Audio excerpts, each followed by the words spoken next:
Bonjour, chers amis, et bienvenue à ce moment de partage de la parole de Dieu. Alors, aujourd'hui, j'aimerais entamer une série d'enseignements sur le jeûne. Une série d'enseignements sur le jeûne. Par la grâce de Dieu, je vais essayer de parler, n'est-ce pas, d'un certain nombre de choses concernant le jeûne.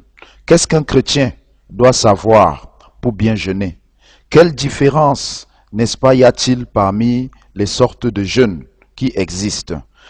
Quel type de jeûne est-ce que je dois choisir si je veux chercher la face de Dieu? Je vais essayer de répondre à l'aide du Saint-Esprit à ces quelques questions pour que ceux-là qui s'interrogent sur le jeûne, ceux qui ont des appréhensions sur le jeûne, n'est-ce pas, puissent être éclairés et que le jeûne ne soit plus une terreur pour eux. Lisons un verset dans la Bible, ce sont les paroles de notre Seigneur Jésus-Christ. Les paroles de notre Seigneur Jésus. Alors, dans Matthieu chapitre 6, verset 16, le Seigneur dit, « Lorsque vous jeûnez, ne prenez pas un air triste, comme les hypocrites qui se rendent le visage tout défait pour montrer aux hommes qu'ils jeûnent. Je vous le dis en vérité, ils reçoivent leur récompense. » Alors, dans ce verset, le Seigneur se focalise sur les pièges à éviter pendant un moment de jeûne. Mais ce n'est pas de ça que je voudrais parler maintenant. Pour introduire cette série, nous comprenons que le Seigneur parle ici, il dit lorsque vous jeûnez. Ça veut dire que Dieu n'est pas opposé au jeûne. Au contraire, il nous donne les conseils pour bien jeûner. Ça signifie que le Seigneur approuve le jeûne. Quelqu'un qui jeûne est dans la volonté de Dieu. Le jeûne et la prière sont des recommandations divines. Le Seigneur encourage les moments de jeûne. Il encourage les chrétiens qui jeûnent. Il encourage les familles qui jeûnent. Il encourage les églises qui jeûnent. Ça signifie également que il y a un moment de notre vie où nous serons appelés à jeûner. Lorsque vous jeûnez, ça veut dire que le jeûne, ce n'est pas quelque chose de chaque jour, c'est-à-dire du 1er janvier au 31 décembre. Non, il y a des moments dans la vie. Il y a des moments dans l'année où nous sentons la nécessité de chercher Dieu dans le jeûne. C'est-à-dire que nous avons eu à prier normalement, comme on a l'habitude de le faire, mais nous sentons que cela ne suffit pas, il faut aller dans le jeûne. Donc, nous comprenons par là que le jeûne, c'est quelque chose d'utile. Et dans cette série d'enseignements, donc, nous allons voir un certain nombre de sujets sur le jeûne. Premièrement, nous allons voir pourquoi est-ce qu'il faut jeûner. J'ai commencé à répondre à cette question en introduisant cette série, avec le commentaire sur ce verset. Alors, nous allons d'abord voir pourquoi est-ce qu'il faut jeûner. Le deuxième enseignement va porter sur le type de jeûne qu'il faut choisir. Troisièmement, nous allons voir comment préparer un moment de jeûne. Quatrièmement, nous allons voir les pièges à éviter pendant un moment de jeûne. Et enfin, nous allons parler du jeûne proprement dit. Comment se déroule un moment de jeûne? Comment est-ce qu'il faut faire pendant que je suis en train de jeûner? Alléluia. Gloire au Seigneur. Alors, je voudrais donc commencer aujourd'hui avec la première question. Pourquoi est-ce qu'il faut jeûner? Alors, comme nous l'avons vu dans Matthieu chapitre 6 au verset 16, le Seigneur lui-même parlait du jeûne. Le Seigneur Jésus enseigne sur le jeûne. Premièrement, la raison pour laquelle nous devons jeûner, c'est que le Seigneur enseigne sur le jeûne. Donc, il approuve le jeûne.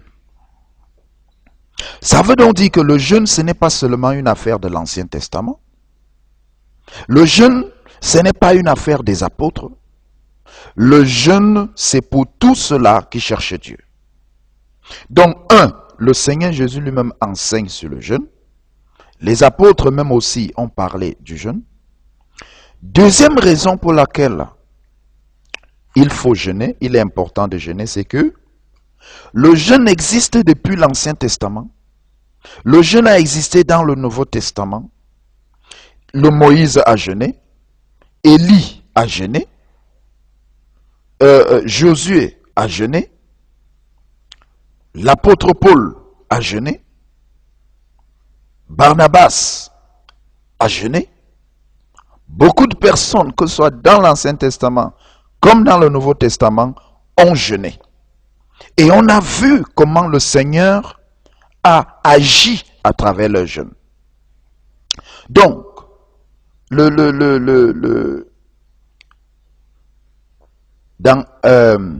donc nous voyons, oui, comme j'étais en train de dire, pardonnez-moi, il y a eu le jeûne dans l'Ancien Testament et dans le Nouveau Testament.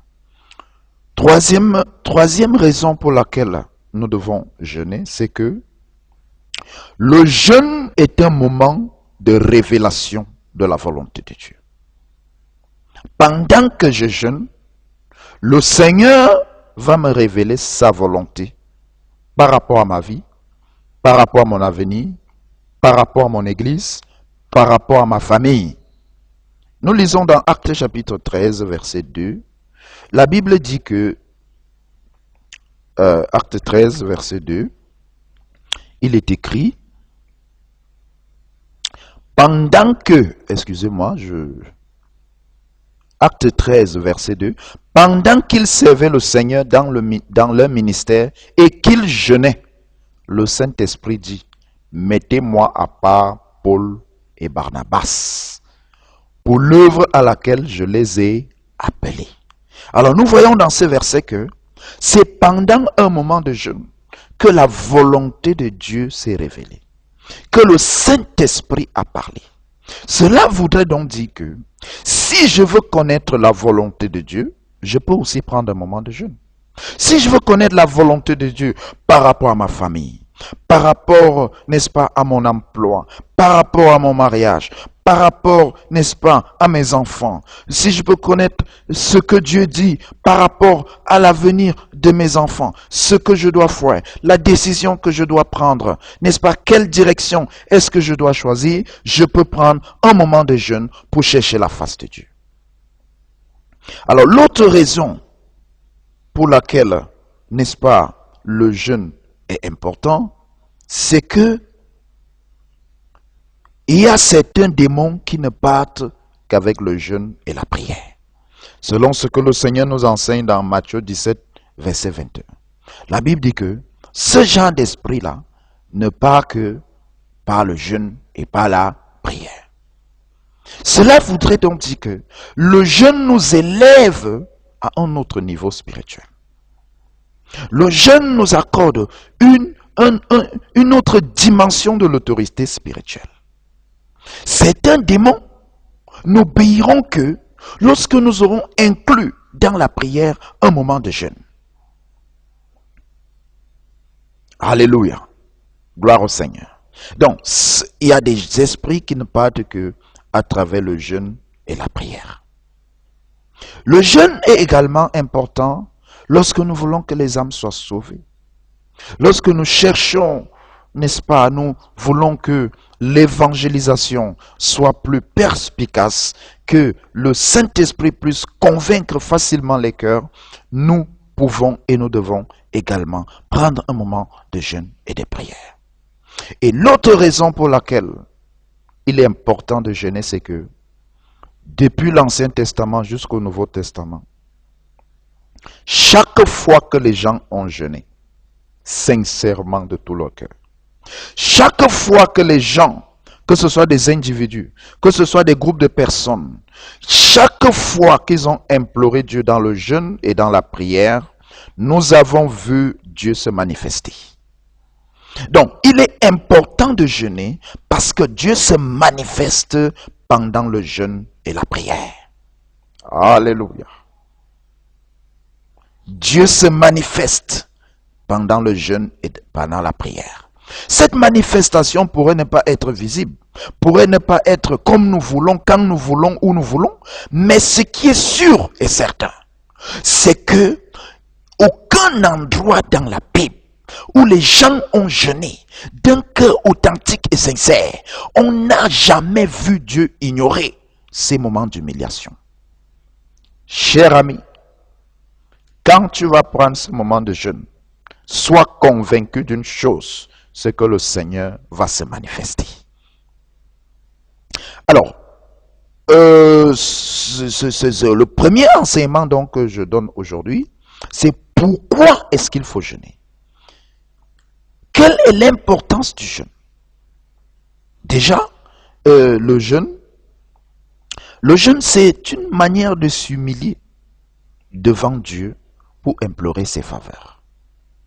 C'est-à-dire une manière de venir devant Dieu de tout son cœur, humblement, pour dire Seigneur, s'il te plaît, fais quelque chose. S'il te plaît, agis. S'il te plaît, manifeste-toi. Donc c'est une façon de s'humilier devant Dieu. Et il y a trois manières d'aborder un jeûne. Trois façons, n'est-ce pas, par lesquelles un jeûne peut être amorcé. Premièrement, on peut engager un jeûne sous l'impulsion du Saint-Esprit. C'est-à-dire que vous ressentez par le Saint-Esprit qu'il vous appelle à jeûner. Le Saint-Esprit peut t'appeler à jeûner. Le Saint-Esprit peut te parler et te demander de prendre un moment de jeûne. Ça peut être une sensation que tu as dans ton cœur.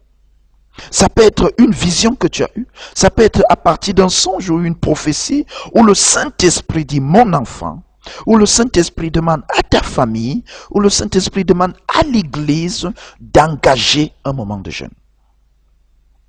Donc, on peut jeûner sous l'impulsion du Saint-Esprit et le Saint-Esprit peut donner des précisions, peut-être sur la durée du jeûne ou sur le type de jeûne qu'il faut prendre, ou alors il peut ne rien préciser. Deuxièmement, on peut engager un jeûne par une décision personnelle de jeûner.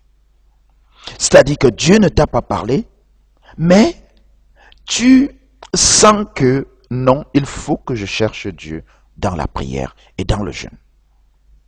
Ça veut dire, n'attends pas seulement que le Saint-Esprit te demande de jeûner, toi aussi tu peux décider en fonction de ce que tu veux voir Dieu faire, en fonction, n'est-ce pas, de ce que tu demandes à Dieu, en fonction, n'est-ce pas, du poids de ce fardeau dans ton cœur, tu peux dire, je vais chercher Dieu dans le jeûne, tu peux décider personnellement d'engager un moment de jeûne. On peut également engager un jeûne parce que le jeûne a été proclamé à l'église. Ou alors le jeûne a été proclamé dans la famille. Ça veut dire, ce n'est pas Dieu qui t'a parlé, ce n'est pas toi qui as décidé, mais c'est peut-être ton leader spirituel qui a dit, ok, l'église sera dans le jeûne. C'est peut-être le chef de famille qui a dit, toute la famille, nous allons prendre un moment de jeûne. C'est peut-être ton conducteur spirituel qui dit, il faut que tu prennes un moment de jeûne. Et à cause de la soumission à l'autorité, parce que Dieu aime la soumission à l'autorité, en te soumettant à cette autorité, tu attires également la bénédiction de Dieu sur toi. Lorsque on déclare un jeûne à l'église, ou bien le chef de famille déclare un jeûne au niveau de la famille, si Dieu peut utiliser ce moyen pour vous bénir à travers ce jeûne, c'est pour ça qu'il ne faut pas négliger cela. Alléluia. Donc c'est important de jeûner pour ces raisons que je viens d'évoquer, et tu peux engager un jeûne parce que tu sens que l'Esprit de Dieu est en train de te demander de le faire, ou alors que tu as pris une décision personnelle que en ce mois de mars, en ce mois de février, en ce mois, en cette semaine, en ce jour, je vais prendre un jeûne parce que je veux prier, parce que je veux me répandre mon cœur devant le Seigneur. Ou alors, tu peux te soumettre à la proclamation de l'Église, à la proclamation de la famille ou bien ton groupe de prière et le Seigneur va se manifester. Gloire au Seigneur.